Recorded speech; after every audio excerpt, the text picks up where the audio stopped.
Now, the video sequence editor, or VSE as it's often called, kind of gets some bad rap because I'm guessing the interface, a lot of people don't like it. It seems kind of confusing and not very fluid to work with. To be honest, that's how I felt for a long time, really until I started working on the lighted up VFX pack. And then I started to realize it's a pretty powerful setting inside of Blender.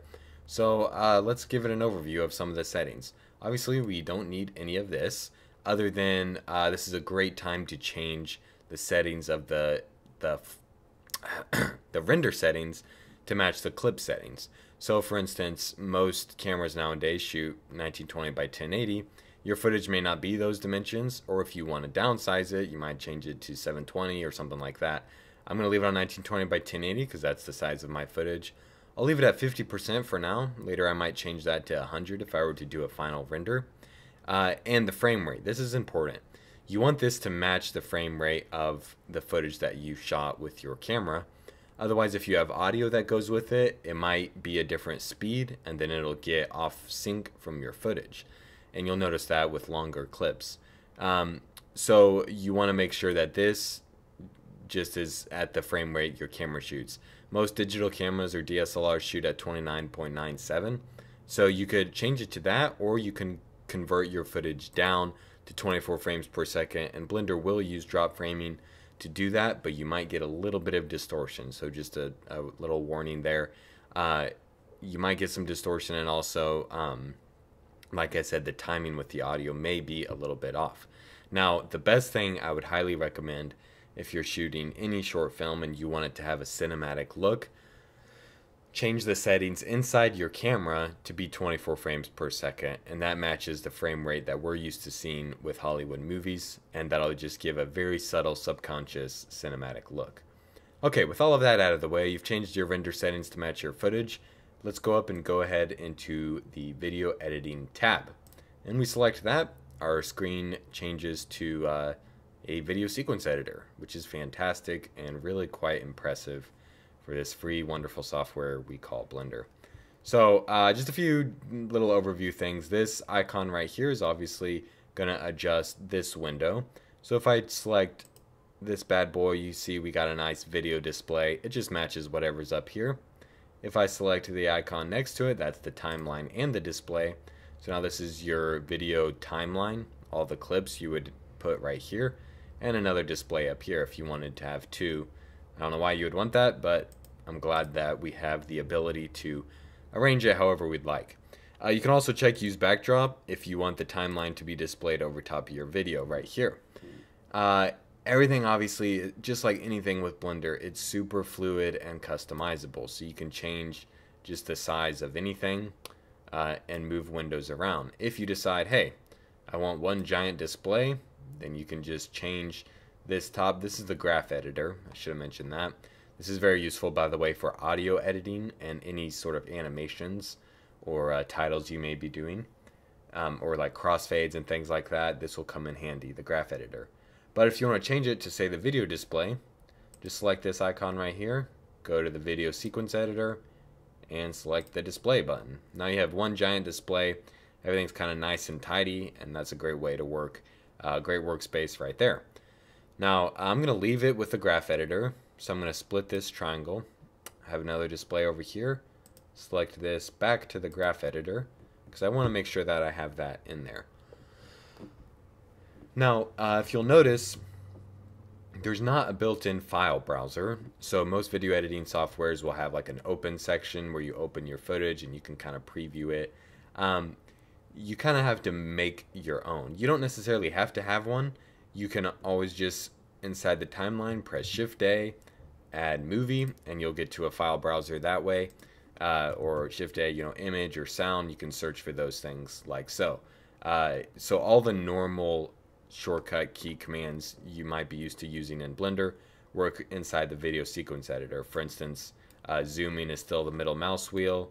Clicking and dragging, you can pan all over your timeline, and you see you have unlimited amount of tracks that you can pile on top of each other. But back to the video, or I'm sorry, the file browser, we can create our own by simply adding another window up here. So I'm just going to click this triangle and drag to the left, And I'm going to change this side from the graph editor. We don't need two of those. And I'm just going to change it to file browser. And then if we just sort of do some fancy arranging, we'll be able to kind of, if I just shrink this and give us some space here, we'll be able to have a decent sized file browser just like that. And it's already built in, and we can just go ahead and search for our footage. So I'm just going to go to where I have the footage that comes with this pack saved underneath the advanced muzzle flash section.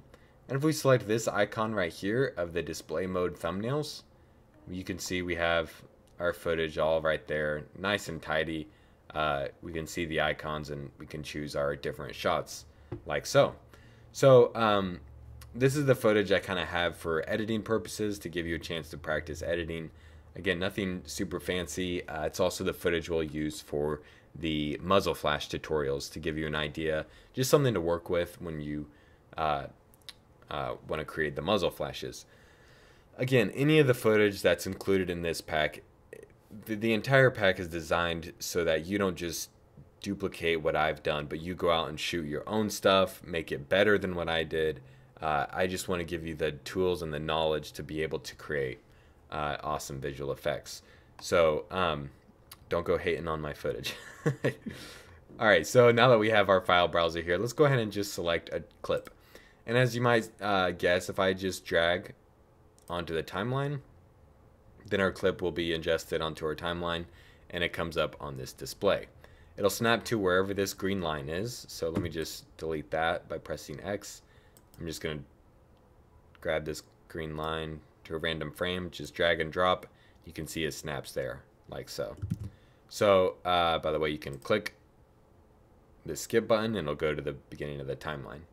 So again, just drag and drop your footage, and just like any editing software, you have it built in right here. Now, a couple of cool things here.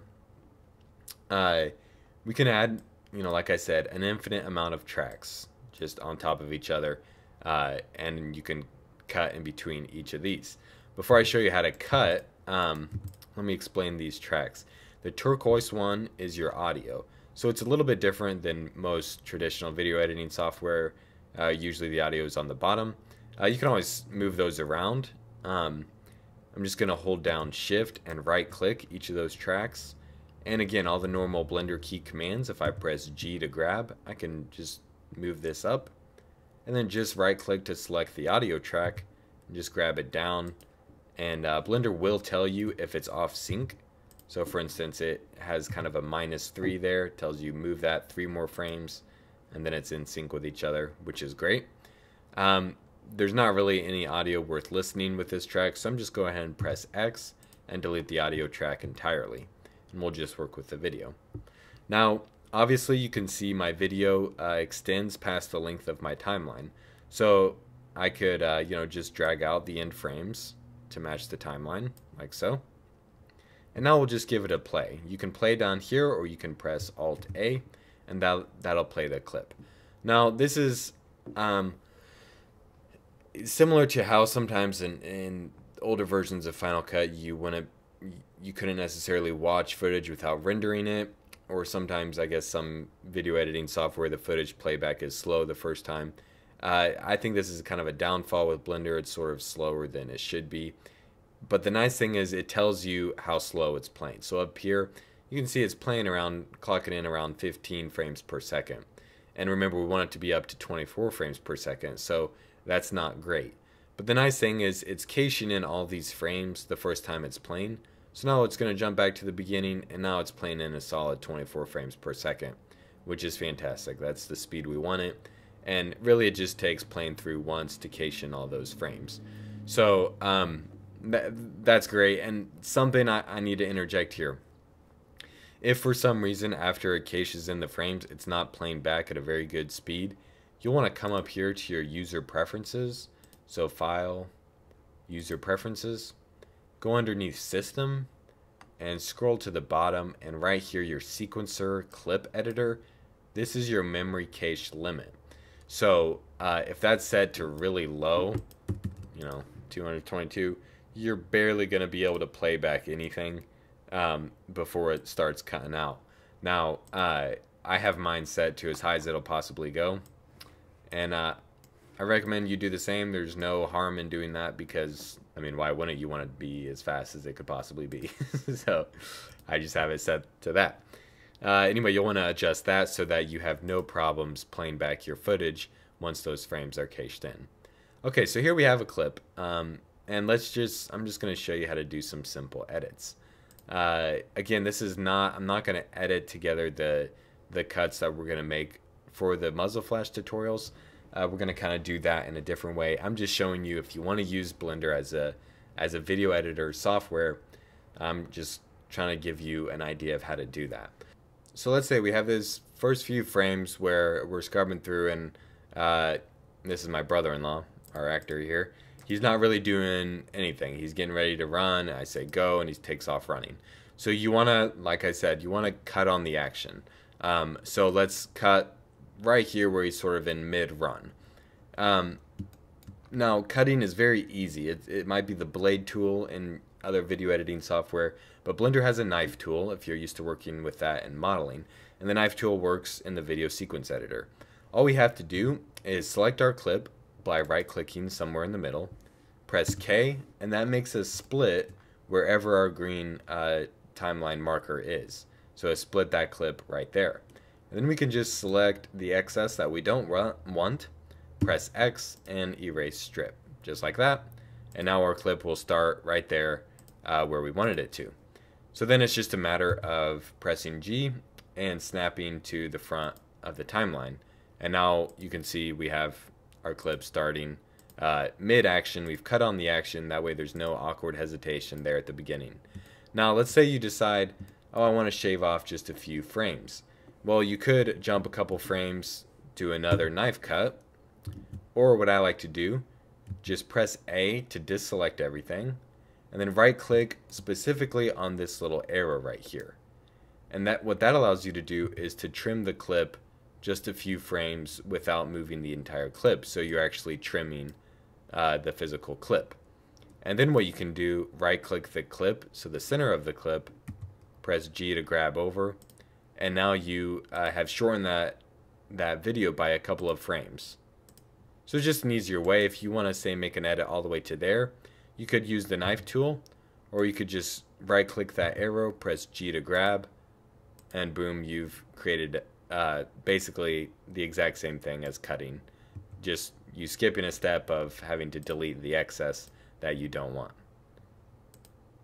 So there we go, cutting on the action, nice and simple. Now, how about when we have a few different shots here? Well, I'm just gonna, just for purposes, learning purposes, I'm going to, let's see, let's jump right here. I'm just gonna press K, make a cut there, X, delete that, G to grab, move that to the beginning of the timeline, and right when he's kind of jumping off here, so again, he's mid-jump, I'm gonna cut on the action, K to delete, or K to cut, and then delete that track, and I'm just going to pull in some other footage, say this right here. Just drag and drop, add movie to strip, it'll snap wherever that green line is. Go ahead and delete the audio track for that one as well. I'll just press G to grab, move it up here. Now you can see those have been spliced together perfectly with no blank frames in between. But let's say, you know, I'm coming along here and I want, for some reason, this clip to start right there. So that's easy. I'll just make a cut by pressing K and delete that track. But then you have all these blank frames in between. So then if you want to snap these two tracks together without having any excess blank frames in there, right-click to select that track, press G, and then go toward the track you want it to snap to, and then just hold down Control, and Blender will automatically fill in the rest, so that when you play it through, there's no blank frames whatsoever. And that's great. And then of course, any added clips, you'll have to let the video sequence editor play through them and kind of, you know, cache in all the frames again. So that's very useful, doing quick jump cuts just like so. I'll have the camera move around right there. Go ahead and select this arrow, press G to grab, and shrink my clip all the way to there. Yeah, let's make it an even 250. How about that? Then we can set the end frame of our timeline to 250 right down there. Perfect. Okay, so now we have a simple edit here. Nothing, professional or anything. Just kind of learning purposes. Cutting on action, tip of the day for you. Want to make sure you cut when our characters are doing something interesting. But that's how you just cut clips together. You can edit anything inside of Blender just by doing those few different tricks. Half of editing is knowing how to cut, where to cut, and when to cut. So you know the basics of that. Now, what about doing something like a crossfade? Well, there's a couple different ways of doing it. First of all, you'll see with any clip selected, over here on the right hand side, you have this opacity section right here. So if I turn that all the way down, you can see we have no video. This can be animated just like anything inside of Blender. So let me turn it all the way up, and I'm going to drag this green frame or this green marker over till about 15 frames. So it says plus 15 right there. I know I'm 15 frames in. Also, it says it right down here if you have that enabled. And I'm going to leave the opacity at 1 so that I can see everything. And I'm going to hit a keyframe by hovering over the opacity and pressing I. And that sets a keyframe. And you can see it set a keyframe here on our graph editor as well. And if I just pull back to the beginning of our timeline, turn the opacity all the way down, and press I, hit another keyframe, you can see we have an animated graph here of the effect that we've just created. Essentially, we made a fade. So if I press play, you can see we have our footage fade in. Very simple dissolve from black. Boom. Now, what's great about the graph editor is that you can just select this middle point right here and press G and extend it out, and voila, you're increasing the length, the amount of time it takes for that fade to occur. So essentially, you're making it be a slower fade, which is fantastic. You can just do it all on the fly using the graph editor. Very quick and easy. If you want a very fast fade, make it so that's a very steep slope right there, and the fade will go real quick, almost a blink. So again, dragging that graph out, make sure you have really nice long fade in. So this graph editor will affect any animation you do over here. I need a note here. This is where it gets kind of confusing. If that line goes above or below the 1, then it's this value right here. So you want to make sure that that line is even with the 1 mark on the graph editor. And that just shows that it's 1% or 1 value. It's not a percentage. So you want to make sure you're aware of that. That can be a tricky thing with the graph editor, making sure it doesn't go up or down. But if you just hold down Control, then you can snap even increments. So again, all the normal things inside of Blender help you snap. I'm holding down Control and it's just snapping along those grid units, and I can change the length of my fade that way. So probably a smart habit, I should have done that to begin with. Just hold down Control if you're going to use the graph editor for any sort of thing like that. Now, that's one way to do a fade. Another way, I'm just going to get rid of the fade entirely. So pull it all the way back. Turn this all the way up. Hit a keyframe. There, it pretty much gets rid of it. Yeah.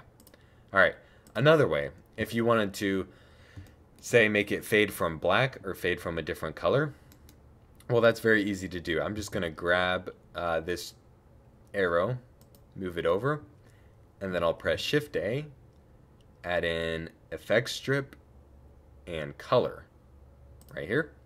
Now that adds a blank color right here.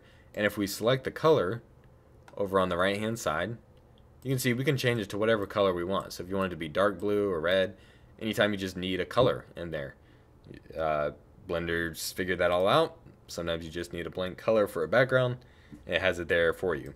I'm just going to have it be a black screen, and move this so that it matches the length of this little gap here, and just put it in between. So then if we just hit play, You can see it just goes from black to our video. Well, we want it to fade. So how do we do that? Well, if I hold down, right click on the color, hold down shift, right click on our footage, and then press shift A, effect strip, cross, it'll add a crossfade in between the color and the video. Now you might say, I don't see any crossfade, and you play back, you don't see any crossfade. Well, it's there, but you have to drag out these arrows in order to adjust the length of it. So if I drag this arrow on my color footage to the left, you can see I get less of the color at the beginning and more crossfade. If I drag this footage out, you can see I'm getting less of my footage and more crossfade on that end. So essentially this crossfade is, you can see this little number right here, it's 17 frames long. So let's just see what that looks like. It's a crossfade from black to our footage. And that's doing the exact same thing that our opacity did. You're just not seeing it up on the graph editor, and you know, it might be a little bit easier to work with in terms of that sort of fade. Now, let's say you want to do a similar thing with these two clips. You want to crossfade them. So maybe you're making a movie montage. I'm not a fan of crossfades in any other way other than a movie montage. I don't really like the way they look. They kind of make your video look kind of cheesy if you do just blank crossfades, I think. But that's my humble opinion, neither here nor there. So, if you wanted to, for some reason, add a transition of any kind in between these two clips, just hold down Shift, right-click on both clips, press Shift A, Effect Strip, and Cross. And then again, just grab these handles over on either side, and that's how much crossfade you'll have. If you want it to be really long and dramatic, just extend that out. Now, keep in mind you are shortening the length of your clip, so you might have to do something like drag the footage out, the clip out entirely, so that you don't lose the length of your clip, if that makes sense. So if we just play this back, you see we get a nice crossfade going there. I might make it a few frames longer, so just drag that out. There we get a nice fluid crossfade. Now you can also, I'm just going to delete that, move these clips back together, and I'm going to change that effect. You can see there's things like wipe, and it'll do a wipe transition, which can be fun for, you know, home videos or something like that. Don't really see too many practical ways to use that in a video, but this wipe has, if you just select it and come over to the right hand side, it has all its own settings as well that you'll want to look at as far as saturation, blur, and all of that.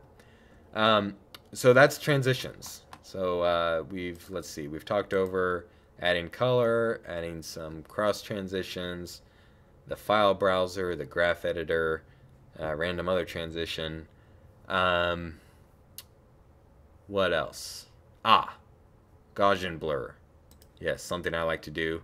You can also add blurs to your footage. Now, sometimes this does slow Blender down, so I'm going to go ahead and save this tutorial. Alright, so how do you just add a simple blur to your footage? Well, select a clip, press Shift A, Effect Strip, and Gaussian blur. And now the blur effect strip will be overlaid over top of whatever clip you wanted to have a blur. Now, you might say, well, it didn't really do anything. Well, no, because you have to adjust the settings of this blur. And all those settings come up in this edit strip section on the right hand side.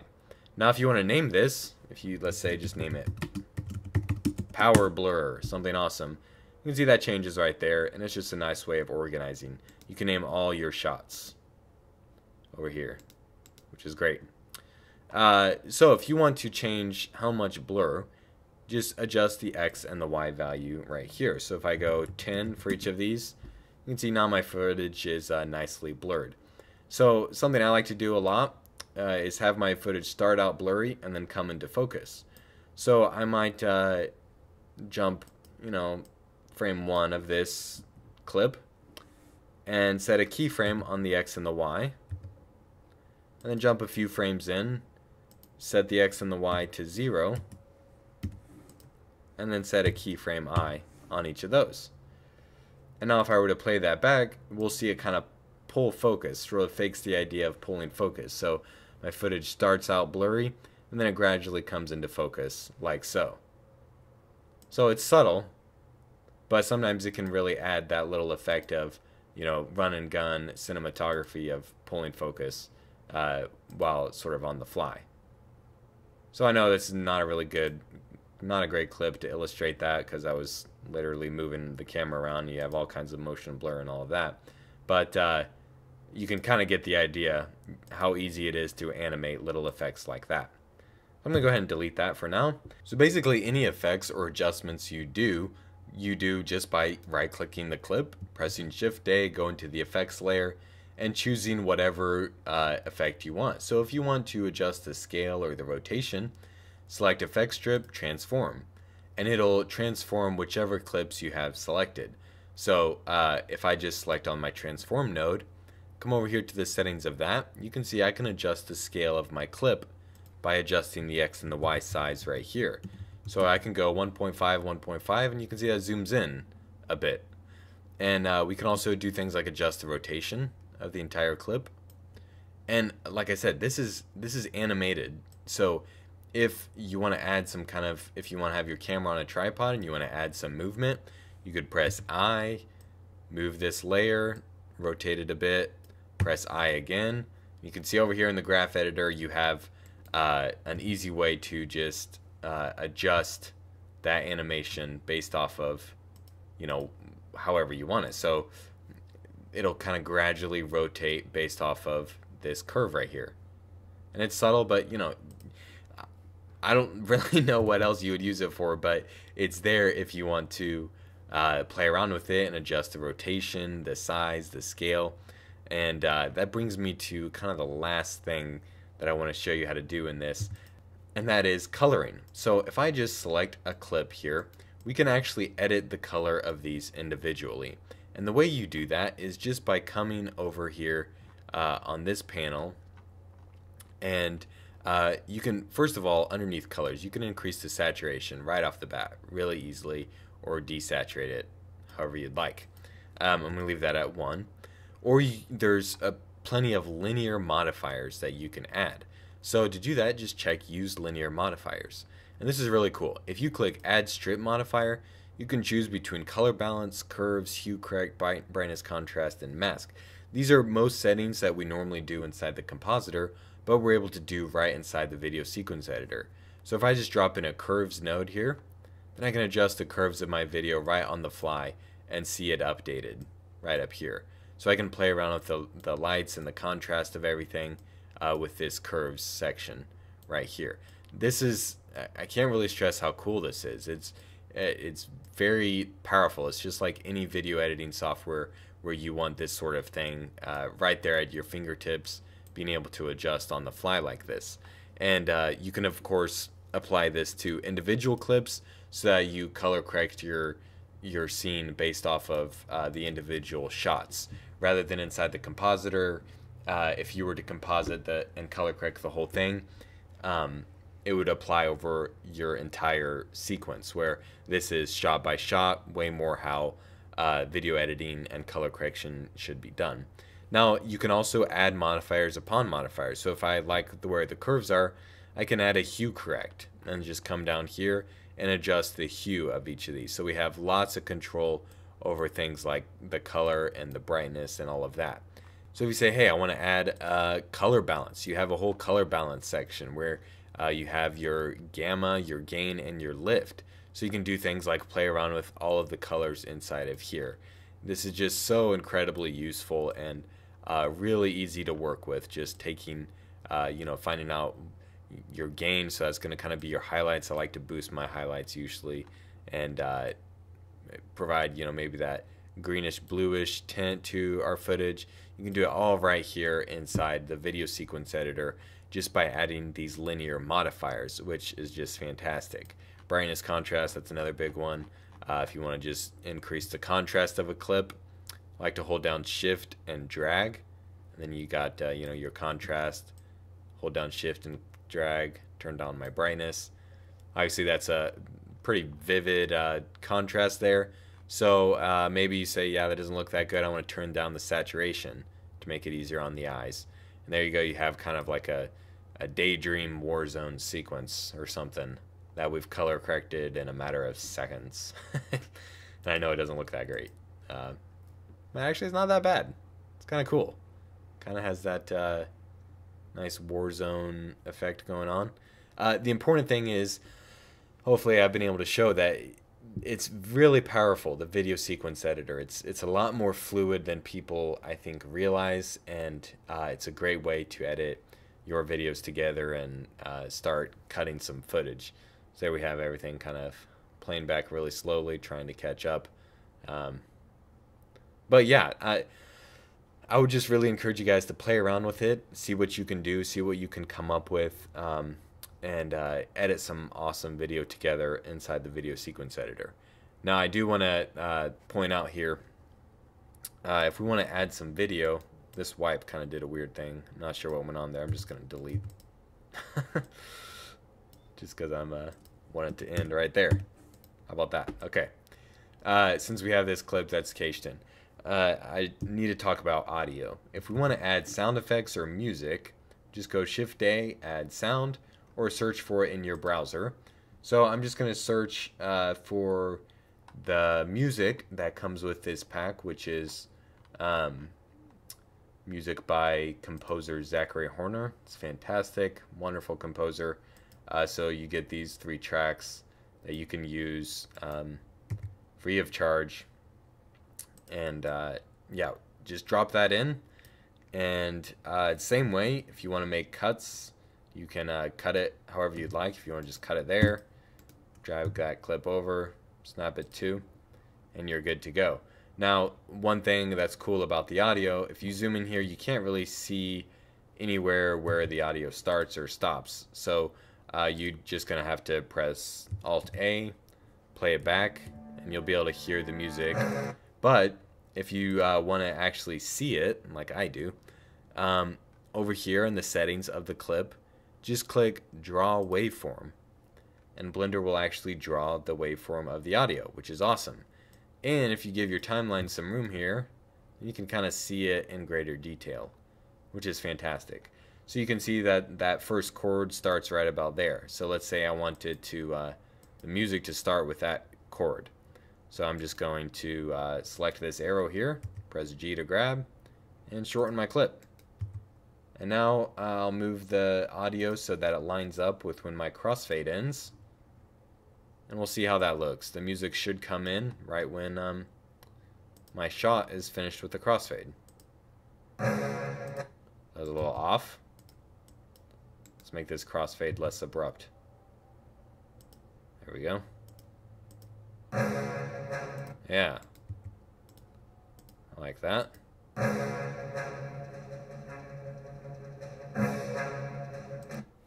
So there you go. Hopefully you can see how fluid and easy it is to work with a video sequence editor. If you want to kind of do some fancy tying off of this clip, just delete the end. You know, obviously I would never use this for anything major. I'm just kind of showing you how to do it. But if you want to fade it out, that's really easy too. A lot of different ways you could do that. Let's come over here to the audio settings. Underneath volume, you can see it's at 1. By the way, you can do really cool things like change the pitch of everything, which is really cool. It's kind of funny.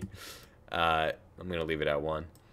But with the volume, I can press I on 1, go to the end of the clip, and yeah, you guessed it. Turn it all the way down, press I, and there in the graph editor we have a nice fade here. So you can drag this out, hold down Control, press G, hold down Control, and we can shrink or lengthen the audio fade. You can see it starts to go down, down, down. Blender probably takes a minute to cache that in, but that's what's happening. Our volume is fading down. Let's catch up to where it happens. Well, it's not doing it now. Go figure. It's happening over here. I can see it. Okay, there you go. Our audio fades. Wonderful. So there you see, that's the video sequence editor. Really fun and easy to work with. Wonderful for editing your videos together, editing all the different shots that you've created. We have a file browser, graph editor, easy to work with timeline, and plenty of settings to keep any editor happy over here on the right hand side.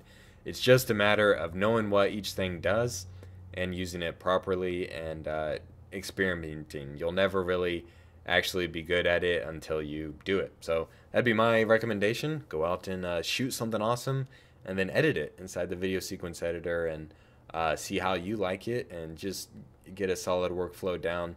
And I think you'll find that it's a pretty awesome editing software that can be used for pretty much any application you can think of.